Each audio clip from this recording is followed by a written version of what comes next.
The symbolism of Forte, strength, in the Tarot.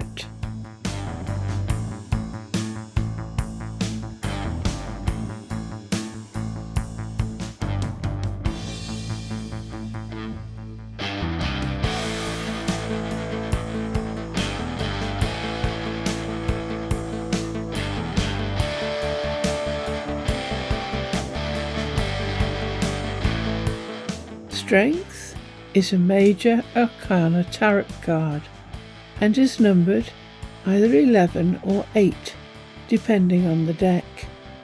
The card was originally called Forte, La Force, or Fortitude, translated to strength. Before the change of numbers, strength was the 11th card and justice the 8th. But the Hermetic Order of the Golden Dawn suggested that the 8th card might be a better correspondence symbolically with the sign of the zodiac Leo, and our video, The Symbolism of the Lion, includes a small section on the tarot correspondence and Leo. The Rider-Waite-Smith deck was the first to switch the position of these two cards. The 8th card became strength and was associated with Leo, and the 11th card became justice and was associated with the scales and Libra.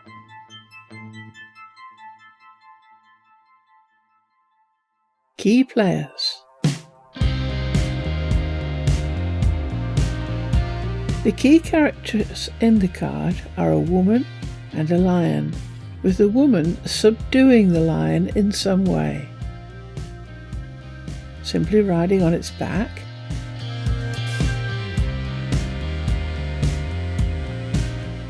riding it like a bucking bronco, as in Crowley's card Lust,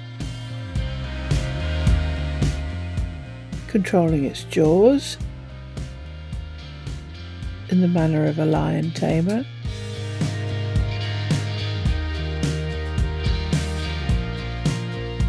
pacifying it by stroking and caressing it,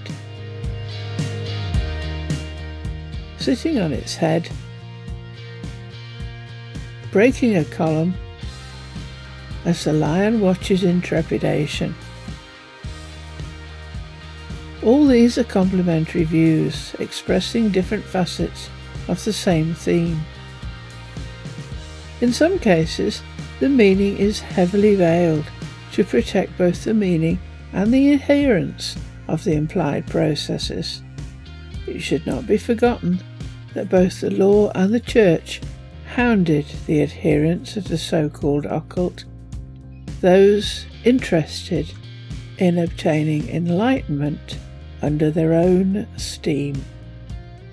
Aleister Crowley, designer of the Lust card, was deliberately provocative and even called himself the Great Beast 666.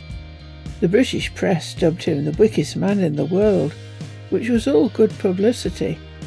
But only a few hundred years before, those who dared to practice such pursuits were burnt at the stake, like the Cathars and Knights Templar. Pain, Sex and Time, Gerald Hurd.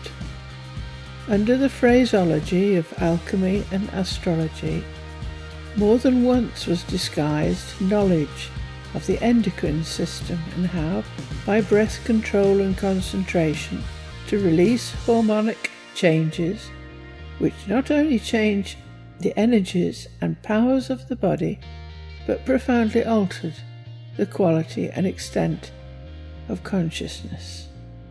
For it is now known that the sex hormones cannot act unless the master gland, the pituitary, sends out a non-sex hormone to bring them into action.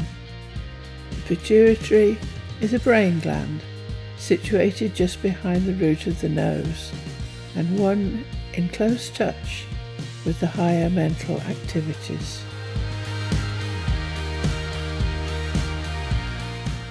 The basics.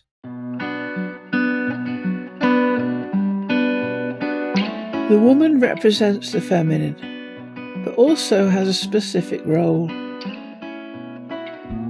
The lion represents the masculine, but again links into the symbolism of lions and Leo, hence our video on lions.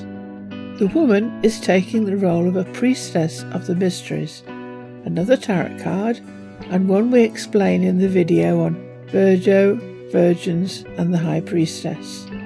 This is why a number of the cards show her in white and with a wreath of flowers, along with the infinity to show in this case that she was an adept and thus qualified to manage the process.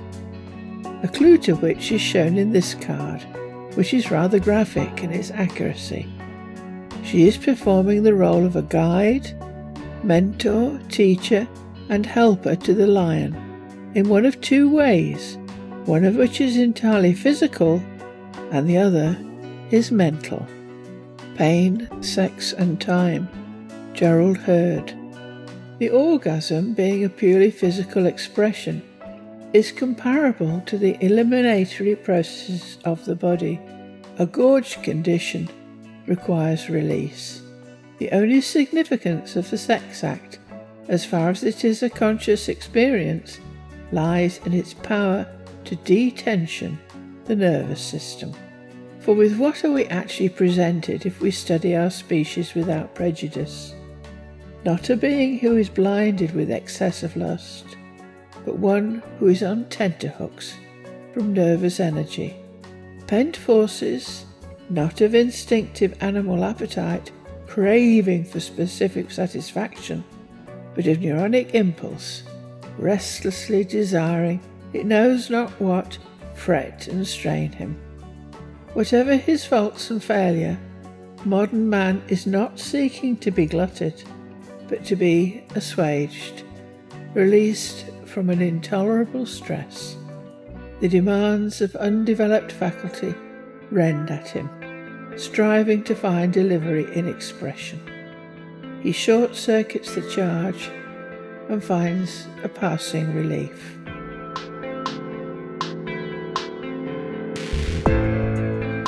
Physically.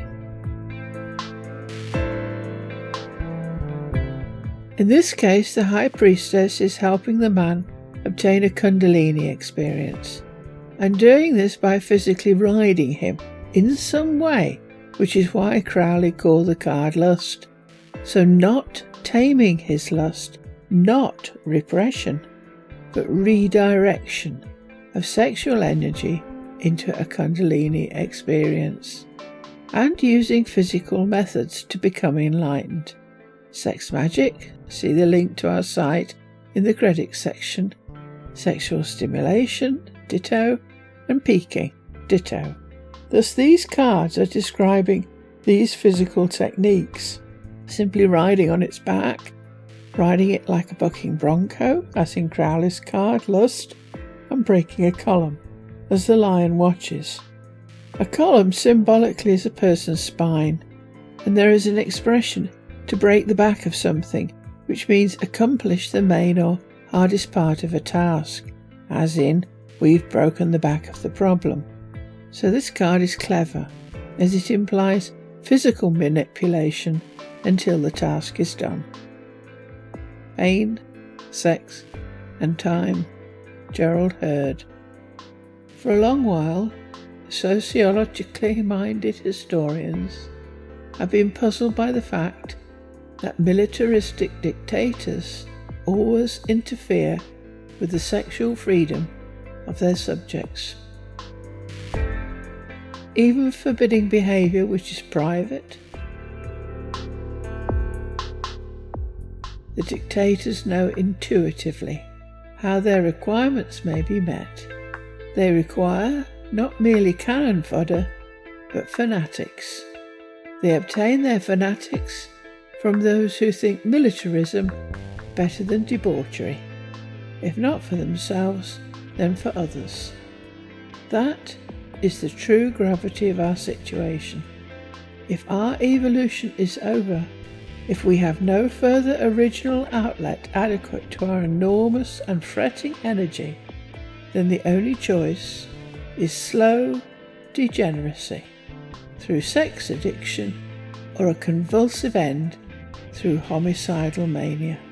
Is not our present distress and chaos, our psychotic, competitive and anarchic world, proof that we are failing to develop?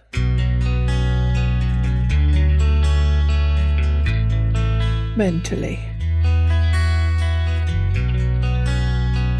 The equally valid meaning of this card is that she is mentally helping the man control the negative attributes of the lion male, the aggression and dominance, the inflated ego rather than charisma, the misuse of strength, the stubborn resistance to change, and the inability to see they were wrong, or even admit they were wrong.